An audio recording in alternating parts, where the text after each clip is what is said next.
telling me you the dog, but we ain't the same pedigree. Nah, they ain't scared of felonies. So when you see me, just had the same energy. Yeah, just had the same energy. Yeah, just had the same energy. So you didn't know what it is, man. It's that boy Punch. Mr. See me with that same energy, Mr. Brooklyn everywhere. And I kind of got a legend with me, my guy with me. Let them know if they've been under a rock. What up, it's Pras up in here, formerly of the Fugees. You know what it is, Brooklyn in the house, Jersey in the house. It's all good. All my Haitians in the house too. I ain't mad at this50.com. Bang! Pras, wow. Haiti, wow. I mean, yo, when you were coming up, you gotta be honest, Haiti was not as cool as it is now. It's like the coolest shit in the world right now. To be Haitian, Zoe, man. Yeah, I remember coming up, Haitians couldn't go to school. Joked on, you know. I was lucky because I was born in Brooklyn, so I wasn't perceived like the Haitian that came from Haiti. You know Understood. what I mean? So, but I started going through, they went through it. Yeah. You know what I mean? And then, you know, a couple of Haitians started doing their thing, like Haitian Jack, Jimmy Henchmen, you know, they start kind of like, you know, busting their guns. But then obviously when the Fugees came out, it's kind of like, well, we kind of like open it up to the world. You know? Yeah, you definitely made the music. Yeah. You made the music to speak for the culture, represent it. It was such a, you know, to tap back on that, I remember growing up, man, and everything was just choking Haitians. And I watch it, and I literally had this conversation years ago, and we tap on it ever so often, especially around that end of the summer when Labor Day is coming, and Jamaica and Trinidad used to run the Parkway. And I don't know if you've been there lately, bro. Yeah, I heard. I haven't been there But lately. it's kind of like a Haitian Day festival right now. I heard and friends, you right, know, right, like, right, you know, right. my Jamaicans is angry at me right now, but Haitians are coming out, and the pride level is so high. Yeah, it's crazy. Like, if you're Haitian right now, you're like, yeah. I'm Haiti, John. Haiti, too, you know, like, it's just like. We ain't had anything, man, you know what I mean? So we had to build. But, you know, we're proud people. You know, we're the first black republic in the world. Yeah. Proud about that. And you know, our influence on the world, man. Now musically, you know, a lot of Zoes down there doing their thing. A lot of people representing the flag. It's all good, man, because people around the culture, around the Haitian culture, especially Miami and Brooklyn. Crazy. You know, it's crazy. Yeah, as it is. What's a normal day like for you now, Pras? Like, what do you do on a day in and day out? Business, man. Oh, you still do business. You're still active. Man, I'm super active. I would assume that, see, this is my assumption. My assumption is a legend gets to wake up, 10 women feeding them grapes. You get what I'm saying? Relaxing. Is this not the life that we would assume it is? I mean, I guess some people have that. I mean, you can have that life, but then after a while you get tired of that, right? You're trying to always strive for greatness. Understood. You know, it's like you conquer one thing, you go to the next level, you know? So having 10 women around me, that's cool, but I wouldn't want to wake up to that every morning. I want to wake up and make sure that when it's all said and done, my name ring bells, you know? Like, people can say, man, in the last 40, 50 years, this is what happened, you know? It's kind of like you look at, I hate to bring this up, but you look at like Morgan Freeman, right? What he going through right now. Okay. You know, because of someone, you know, making some kind of like, you know, report, his 50 years of legacy can disappear like this, right? And I grew up on this guy in Sesame Street. Like, I remember him on Sesame Street. People don't even know him they don't know about Sesame Street. You're putting me on. Before Morgan was acting, he was this cool dude on Sesame Street with Big Bird. See? That's what I tell you. Yeah. And then he worked hard to get to where he's at now, right? So it's the same thing here. Like, for me, I'm just working every day. You know, there's goals that I want to reach, man. I mean, yeah, I got the best life in the world. I got the toys, I got everything, but who cares about that? You want to continue to create more product and more greatness, and so people can be like, man, you know, I'm never complacent. So creativity is really the source of the drive for you to just want to put out these ideas, thoughts? Yeah, I mean, there's a lot of drive, man. It's creativity, you know, there's just want to be great, man. Just doing great things, man, so your peers can be like, oh, that was hot what he did, man. Man, you know what I mean? It's just that. Do you feel great? Or is it something that you're chasing toward? Do you feel like you're one of the great ones, for rather? I don't think of it like that. I just try to do great work. Understood. You know what I mean? I don't think of myself, oh, I'm great, whatever. I just try to do great work. You know, I know I've made a lot of great contribution. Yeah. And, you know, you're continuously trying to chase that more. You know, you always think, in my mind, my best is right around the corner. Like, I haven't even touched my greatness yet. Is it gonna come in the form of music, production, finding the next artist? It's gonna come in whatever form the universe wants it to come in. You know, I'm a Renaissance man. So I hear that. It could be music, Let's go it down. could be Let's movie, go down. it could be tech, it could be whatever. Whatever I'm touching, you know, something's gonna come out of it. You know, that's how I look at it. So you're into tech as well. 100%. Let's talk about it. What type of endeavors have you kind of dug into at the present moment? Well, I created this platform called Pvnch. First thing we launching this fall actually is we're launching a mobile phone that pay the user to use the phone. It's the first blockchain smartphone ever to be launched on the planet. One more time, to like the theory of it. It's a blockchain smartphone. Okay. So when you use it, you get paid. And then you can also convert your rewards into cash because it comes with a debit card. So if you got X amount of rewards that you accumulated and you're like, man, you know what, I want to get cash out of it, you could transfer it to your debit card, boom, withdraw the cash. Okay. It's for the culture. How do I get rewards on this phone? Because this sounds like my new job. Well, no, the way you get rewarded is like, first you're going to start off by all the purchases you do. See, we as black people, we're the #1 consumption group in the country. Understood. Okay.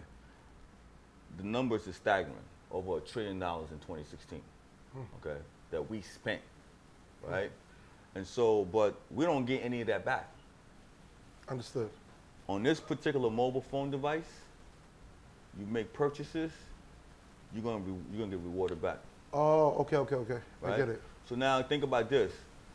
Think about how much purchases you do a year just on the phone, right? Understood. 2017, in the 4th quarter of last year, 4th quarter is only 3 months.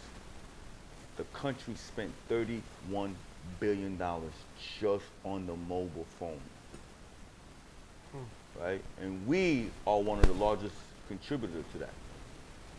Understood. So Okay. there's so much revenue to be, Right. you know, allocated to different things. So that's one of the first things I'm working on, is this mobile Amazing. Is that like how soon is this going to be like a controlling force? Do you feel? As far as what? What do you Like where like you feel like that's going to be a common move, because once you do something innovative, it feels like the big homies just play follow the No, they're leader. going, but yeah, they're gonna follow, but they're probably 2-3 years out. You know what I mean? I think they're gonna first look at it to see, because you gotta remember something. We dictate where the planet goes, culturally speaking, right? Of course. But we never get recognized for that. So this phone is created and made with the culture in mind, right? It's not just, let me go put my name on somebody else's phone. Nah, this was made for the culture. So that means you're gonna have black emojis on it. When you go on Google, it's gonna represent the culture. It's gonna be customized for the culture. Understood. Right? So, they're gonna move along once they see the culture, because you know how it is, right? Yeah. You're in back of your mind, you're already thinking like, shit, damn, how am I gonna make some money off it? Damn, okay, I'm just gonna, you already know that's what we do. We're gonna always find a way to like really maximize An opportunity. An opportunity. Once they realize that, they're gonna start moving there. But you have to move there, man, because you gotta get back. See, we committed, like, I mean, this is gonna come out in the next couple of months. The first thing we did was we did a Super Bowl ad. Okay. Right? So we're the first black company to ever take a Super Bowl ad in Super Bowl history. First ever. Not first black person to be in a Super Bowl commercial, but to be owned by a black person. We're the first one to take a Super Bowl ad. No way. 100%. I would assume that this would have happened a long time ago. It just never happened. Okay. And so that's the first thing. We came out with a teaser. And so in the summertime, we're going to start doing, you know, you're going to start seeing more marketing and more ads on it. Yeah. But we're committed to give away back to the community $500 million in 5 years. Crazy. Yeah. So it just puts you right back into the forefront. And it's you basically the forefront of this? Yeah, I'm my shit. Yeah. Yeah. I love it. Phone's not it's cheap. I mean, when I say cheap, relatively speaking, you know, I don't get the whole number. It ain't iPhone, but it does everything iPhone does. It's better because it pays you back. See, the whole concept is this, right? Is how much has the community contributed, and how should we give back to the community because of the contribution? Okay. That's the concept. So meaning like, look, if I make $20 billion, in my mind, what's the difference between 15 billion and 20 billion? Why not give $5 billion back to the people, right? At that point, it become greed. Understood. You see what I'm saying to you? Like, how much is enough? Like, because you wouldn't get to the place you at without the community. Understood. So why not give back to the community? Because they're the one that's making you what you are. Yeah. That's my philosophy. So that's what this whole thing came about. See, it sounds like, you know, just morally, it sounds like you have the same codes that you've always had. Like, it just seems like that's what the Fugees seem to have been built on. It looks like it was really about the people first and y'all being the voice for the unspoken. That's how it really seemed.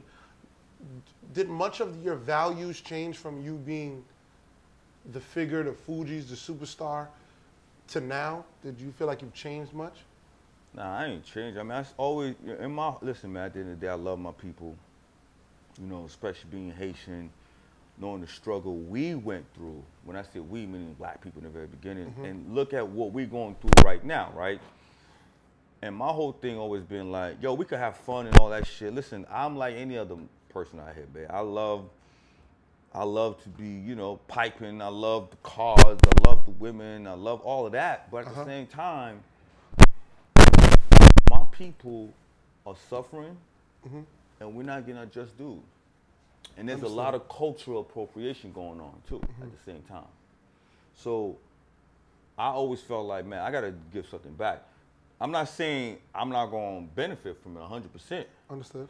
But it ain't fun if the homie can't have some either. You know what I mean? That's always been my philosophy. Yeah, I love it. Can we tap on some of the historical moments that, you know, for the fans that to be reminded? What was probably the moment that you felt like I won? The first time when you was like, I feel like I won. Well, there's been several moments, you know. What would be the first, like the most identifiable? I guess the first moment was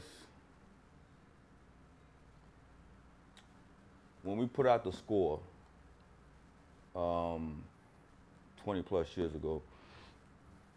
Because, you know, we weren't really hot on the first album, right? And so, but the record company believed, you know, this is a good album.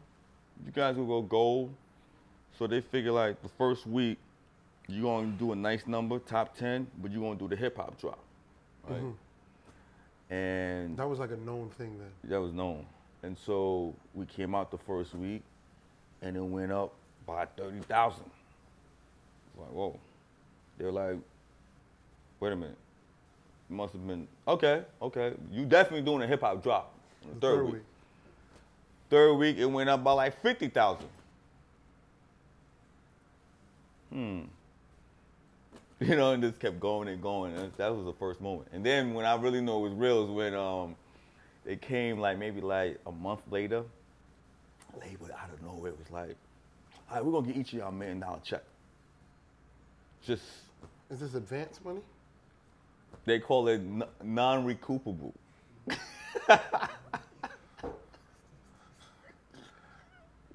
Cause we needed money, we was eating chicken wings and fried rice, we were broke. They're like, yeah. I was like, damn, this look like, okay, all right. So that, all right, connect some dots for me. Is that like them being like, look, don't ask for no more money? No, that's like, no. We was getting more money after that. Well, I know y'all are, but I don't know if they were like, yeah, let's. No. What it was is this. So the first album cost us $135. To make the whole thing? The first album. Oh, okay. Right, so listen. Okay. Break. We went double wood. Cool.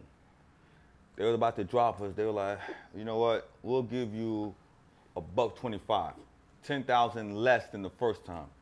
go figure this shit the fuck out.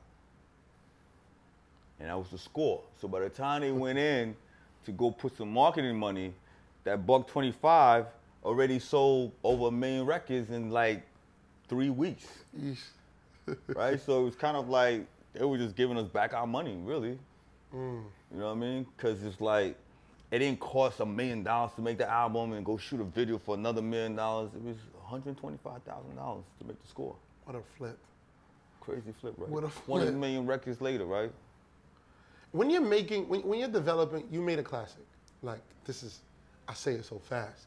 Very few people can really, honestly, hands down, nobody in the culture speak against it. You made a classic. Do you know it's a classic project when it's out? Or is this really like years later and you go, I think we did some special shit?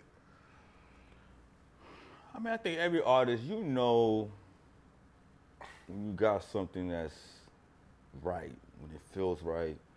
You know when you're on some bullshit and you hope, you know, like, it get passed to the people. I mean, we didn't know it was a classic, but we felt good about it. Like, you know. You knew you had something. Yeah, we knew it was special, but we didn't know it was going to be like, I mean, you got to remember, what year is this, 2018? This is 18. So this is 2018, 22 years ago. Understood. Right, so, and, yo, God bless, man. People still ringing bells, you know what I mean? You know, it's a wonderful thing, man. It's a beautiful thing. No, it's unbelievable. And then the fact that, Lauryn still gets, like, realistically, Lauryn has the biggest record in the world right now. Because her voice is like, right. So you hear Nice for What with Drake sampling this, and you just, what goes through your mind the first time you hear Nice for What? That's my girl, man. You know, I founded Lauryn when she was 11 years old. So that's like, I feel like I spawned that. That's a piece of me. You know, I'm proud, man. It's happy, man, because the culture's embracing what we did. Well, she's 20 years and 22 years. Last year, Khaled did, you know, sample, Jay sampled Fugees Live, Khaled Khaled sampled another record of ours with Nas. And then Khaled came and did Wild Thoughts. Oh, yeah, you know what I mean? Oh, so, wow, that is. I mean, it's a beautiful thing, man. There's a lot of. Wow, I forget how many times you've been. See, that just shows the longevity of your content. What's the favorite? I mean, out of curiosity, on some fan shit, what's your favorite sample of your work that you've heard?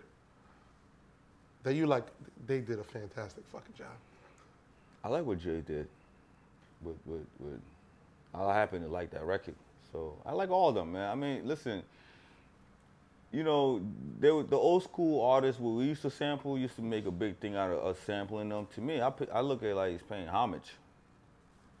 To me, it's incredible. I like all of them. I like Wild Thoughts. Be honest, sound incredible on it. Bryce, incredible. You know, so it's the culture, man. Yeah. It's beautiful to know that, you see, y'all weren't sampling hip hop particularly. Y'all were sampling soul most of the time. Yeah. Or disco, you know, you get what I'm saying. Now hip hop samples hip hop. Right. Now the genre that you've helped strengthen up and expand, you were really a part of making this entire culture larger.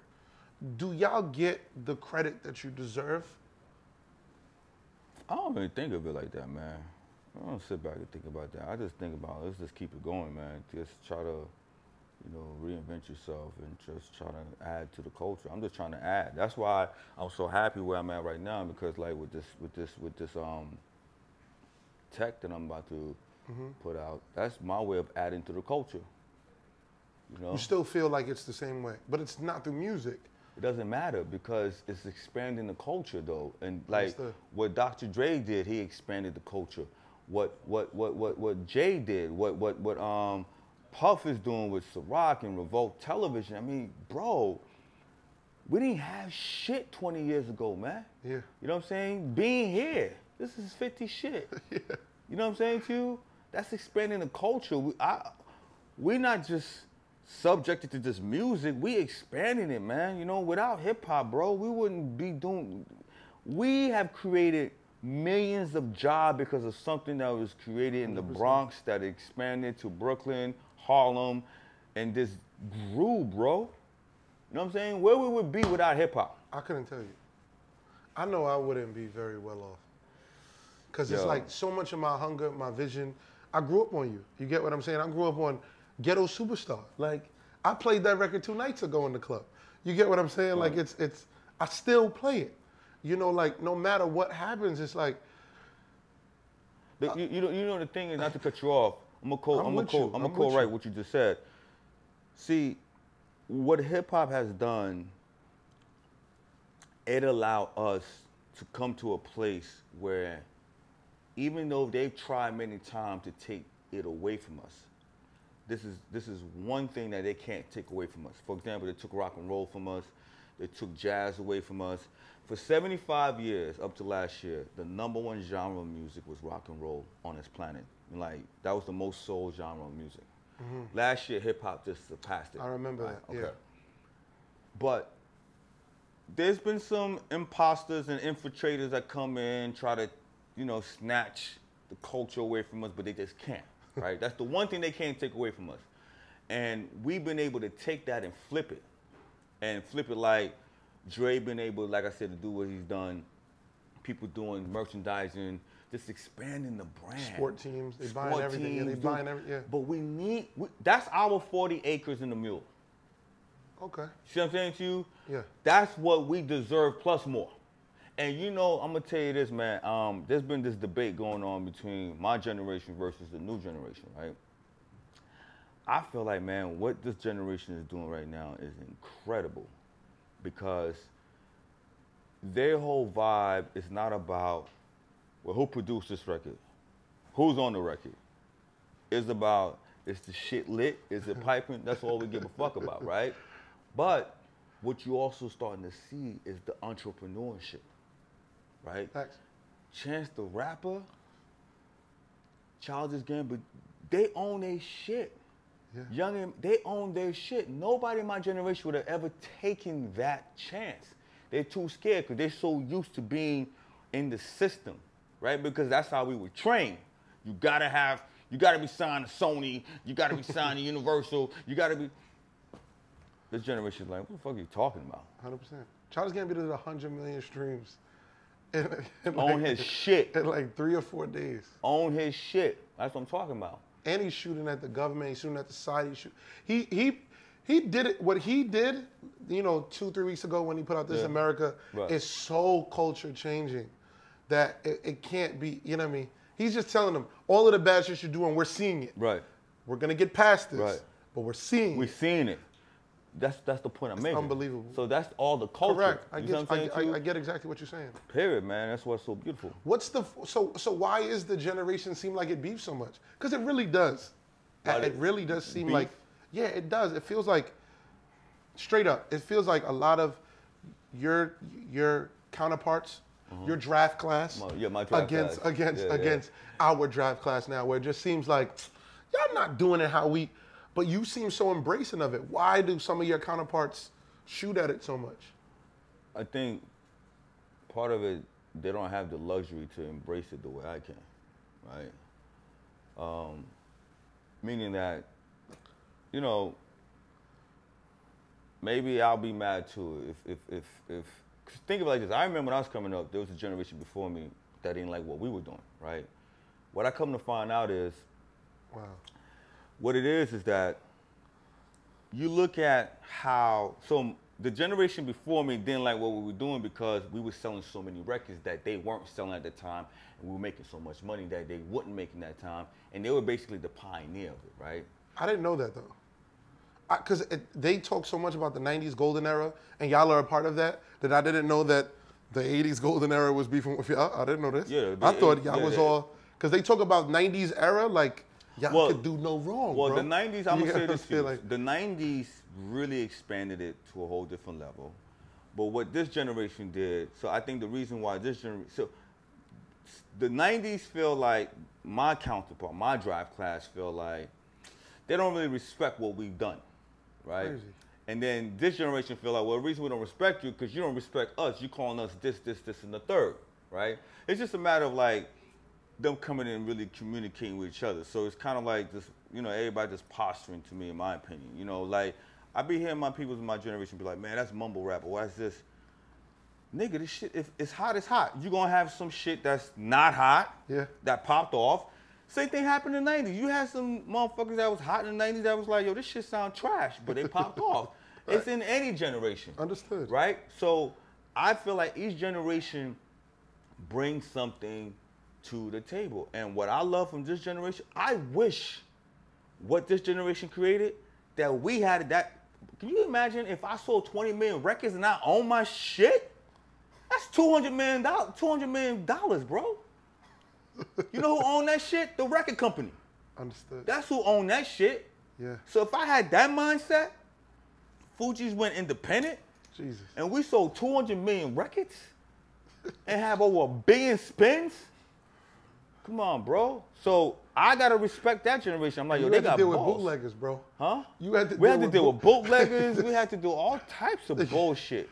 You know what I'm saying to you? So that's the only thing, man. For me, I love what's going on in this generation. Now, I can see the plus and minuses in each generation. Mm-hmm. You know what I'm saying to you?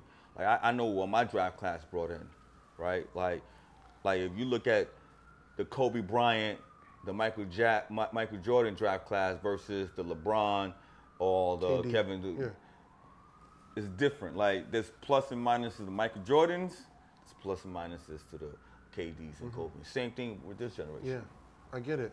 Now you have some new stuff coming out. Let's talk about it. What new music should we be looking forward to? Just dropped a new EP called Wave Culture. Coincidentally, called Wave Culture.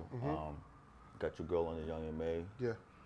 I got Zoe Dollars, so I had to put Haitian. The Young Zoe. The Young Zoe. I got my girl Steph LaCour on there from Miami. She's dope. She's hot. Yeah. I like her a lot. She's cool. She's Khaled's artist, no? Or no? Maybe not. I don't know. I don't know. I still don't get it, but I guess so, man. Big up to DJ Khaled. I don't He really. has a lot of shit going on. I don't Who really knows? stick my nose. Shout to out other to people. Steph LaCour. Yeah, I like yeah, it. She loves She's a it. beautiful young dope. woman. She's dope. Street Runners, one of the producers on there. Bink did the Young M.A. record, you know. So yeah, man, just a vibe, man. Just put out a vibe. You know? This is amazing. Yeah. Does it feel? Is it still fun? If you love it, it's always gonna be fun. And you still love it. Yeah. The passion is there. Passion is there, and it's not about doing it because you have to do it. You do it because you love it. It's a big difference. You know what I mean? Yeah, it looks like it. I mean, to be in your position and still wanting to put out stuff, I know you got a lot of shit. Love it, man. It's inspiring, man. When I see what's going on out there, you get inspired, man. You just want to go back in the booth and just, you know, do your vibe. Trying to see if you can contribute a little, you know? I get it. I sat down with Clef like 2 years ago for an interview on here. And one of the things that he said was, he was like, I want us to do and celebrate our year, our 20th year. Do you feel like it was like because y'all didn't really get to come together and really and let the culture really champion y'all through. Does it become a regretful moment to be like, shit, we couldn't get on the same page and really knock out this tour or shows, or you get what I'm saying? I know what you're saying. I don't try to regret anything, man, even when it's bad, man, because I learned in life, you gotta lay in the bed you made, you know? And so, is it a disappointing moment? Maybe disappointing. I would use that word more than regretful, you know? But hey, man, you know, I don't cry over spilled milk, man. I just keep it moving. Is it something that you'd ever want to, because y'all are our, I don't want to use this because you said something earlier, but y'all are our rock group. You get what I'm saying? Like, y'all are like the Beatles for, you get what I'm saying? Like, y'all are it. And it's like, our culture is like, we don't do well. And I always say this, we don't do well with our legends. There's no like adult rap station to where that we get to hear LL's classics and Run DMC's, and even after that, the Wu-Tang. There's so much music that just doesn't get celebrated anymore because our genre is so young. You get what I'm saying? So I feel like our superstars, our heroes, our OGs, they're not put on the platform that is old. I agree with you. I think that's gonna come in due time, you know. But you're right. Like when you look at rock, right? You got people like Rolling Stones, How old is Mick? Mick like, what, 102? 102 years old? Mick's like 102 years old, still jumping up on stage, making $400 million every time he goes out. Yeah. U2, Aerosmith, Bon Jovi. I mean, they get it, man. Yeah. You know, and I just think that, and I think what's interesting with my generation is, it's so funny because when they were young, like this generation, they were doing all the dumb shit. So obviously, as you get older, you get wiser, right? Yeah. What you learn is what you got going on right now is not gonna last forever, right? So it's about how you pace yourself in this marathon, right? Understood. And so what happens is that now that my generation has gotten older, they're like, I remember when I was hot like that. I remember I was getting 50 racks a night, you know, and all that. Some of us were able to elevate and get more and be able to like go in different ventures. And Understood. some of us fell by the wayside, right? And it's unfortunate because the thing about our genre, we don't take care of each other. Like for example, like the NFL, they got a pension, they got health insurance. We ain't got none of that, right? This is what I'm trying to talk about when I say we don't give back.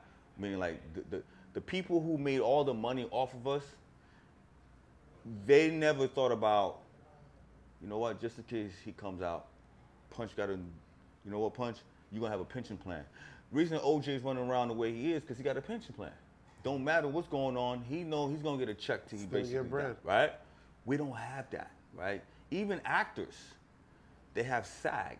Correct. And even if you don't make big money, you can pay a minimum due to still get the benefits as everyone else, right? So you don't have to be Samuel L. Jackson, right? If you're not making Samuel L. Jackson, they say, you know what, Punch, you pay a little fee, you can get all the benefits that Samuel L. Jackson gets. Wow. Right? I didn't know. That's as an actor. Crazy. Okay. We don't have that, right? So the point I'm trying to say to you is that we don't celebrate our own. It's not just hip hop, it's just the culture. Yeah. We don't celebrate our greatness and what people have done. 100%. Right? 100%. Now, obviously, I think, as you're right, this genre is a very young genre. It's only 40 years old, you know, so maybe in the next 10 years. I mean, you're starting to see now older generation will still be able to, you know, have an influence like the Jays of the world, whatever. In my era, the generation before me could not show their faces anywhere. It's crazy. In my generation, the Canes, the Rakim, there's only maybe like 2 or 3 that made it out of that. That's Latifah and LL from the 80s. Technically, they're from the 80s. They're the only 2 that, but that's because they transcended hip hop. You know what I'm saying? 100%. Not everybody's going to transcend. Yeah. But how do they still maintain, right? Yeah. I've seen rock artists who had 1 record still getting paid. Still touring. Right? Still touring so every day. It's kind of like, I think the same thing has to happen here. I'm looking forward to it. You get what I'm saying? There's just so much music that I know that gets overlooked. I look forward to it. I seen Ja Rule has a tour going on now, and he hasn't had a hit in man long. But I like that he's touring. You get what I'm saying? Great. That yeah. At least somebody's getting some type of money that had hit records. Even Will Smith now goes super viral last week. You seen it? Yeah, with that. With the verse. Yeah. Just like that. Who knows? Maybe he puts out an album and it does something. But see, it all helps. And that's great because he wouldn't be able to do that 15 years ago. Understood. I get what you're saying. To where like they wouldn't even allow him. But now he's done so much that he can like eclipse it and finally come back around. Because see, at the end of the day, this generation is just saying, it's the shit. You know what I'm saying? Yeah. If it's not that, we ain't fucking with it. Right? So I'm aware. Right. That's what I'm saying to you. But I'm saying, my generation, I dig. It didn't matter how litty this shit was. If it ain't top 10 producers of that time and you ain't got the top 10 features on it, the whole package mattered way more. Now it's like, you can have nothing. I recorded in my dorm room. It took me 13 minutes, and I put it on YouTube yesterday, and I got 35 million views. Did you see the interview with J. Cole and I see everything. Okay. Yeah. Was that not a crazy interview when he was like, when Jay asked him, well, how long you been spitting? He said like a year. J. Cole wasn't. No, not the song. No, the song. How long you been rapping? He was like a year or so, bro. I think J. Cole said. What? Oh shit. Shit. My dreadlocks are still. Yeah, he looked so thrown off. He still. Yeah, He was perplexed because he was like, "What the fuck?" How the fuck are you in the sentence with me? That's what is. He tried his best not to be like, look here, young boy. Right.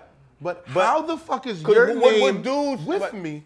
And you know what I mean? And you've been here for. You gotta respect it though. I get it. No, the trick's gonna become how long he gonna be able to last. I mean, we know. Right. Look, we get it. Right, I'm not right. mad. I could talk to you forever, bro. Yeah. Like, I love it. You're a legend. I like to, like remind it. Because some people, you've done shit. You've changed the culture. That's legendary shit. If you're not a legend, you've done legendary shit. You get what I'm saying? You can't fight that. It's amazing. I'm happy that you're still out and you're still putting up shots. I'm looking forward to the new music. And maybe a convo that we start today sparks a whole nother idea, just like how you got the phone shit.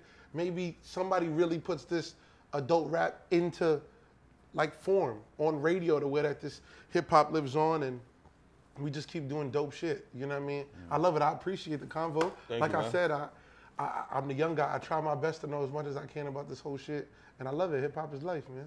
You know what I mean? Thank you, man. Anything you want to leave the people? One love to all the people, man. Check out the Wave Culture. It's on all social media streaming platforms. It's lit. I ain't mad at this50.com. They go bang.